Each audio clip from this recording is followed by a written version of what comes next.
அனைவருக்கும் வணக்கம். விசாலாட்சி எம் சேனலுக்கு உங்களை அன்புடன் வரவேற்கிறேன். ஒரு குட்டி கதைங்க. ஒரு கிராமத்துல ஒரு விவசாயி வாழ்ந்து வர்றாருங்க. அவர்கிட்ட ஒரு சின்னதா நிலம் இருக்குங்க. அந்த நிலத்துல பயிரிட்டு வர தானியங்களை சந்தையில போய் விற்கிறதுக்காக ஒரு கழுதைய வளர்த்து வர்றாருங்க. அந்த கழுதையும் அவருக்கு ரொம்ப வருஷமா நல்ல உதவியா இருக்குங்க. திடீர்னு ஒரு நாள் இரவு அந்த கழுதை தவறி ஒரு கிணத்துல விழுந்துருதுங்க. இதை பார்க்குற அந்த விவசாயி ஊர் மக்கள்லாம் கூப்பிட்டு என்னோட கழுதை இந்த கிணத்துல விழுந்துச்சு, காப்பாத்துங்க அப்படின்னு கேட்குறாங்க.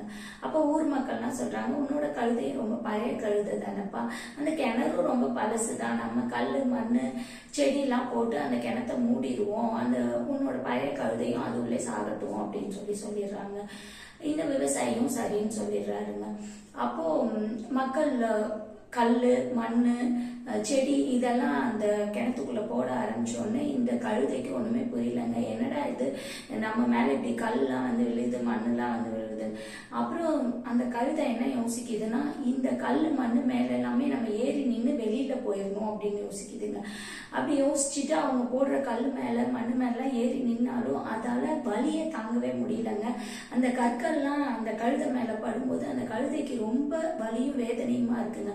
ஆனா அதையும் பொருட்படுத்தாம நம்ம வந்து வெளியில வந்துடணும் அப்படிங்கிற எண்ணத்தோட எல்லா வலியும் வேதனையும் தாங்கிக்கிட்டு நிக்குதுங்க.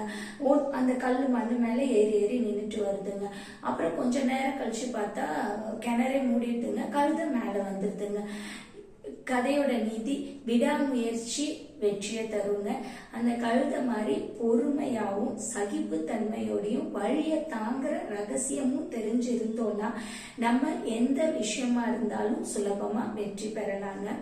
மீண்டும் அடுத்த ஒரு பயனுள்ள வீடியோவில் உங்களை சந்திக்கும் வரை என்றென்றும் உங்கள் நலம் விரும்பும் தெய்வானை மணிகண்டன். நன்றி, வணக்கம், வாழ்க வளமுடன்.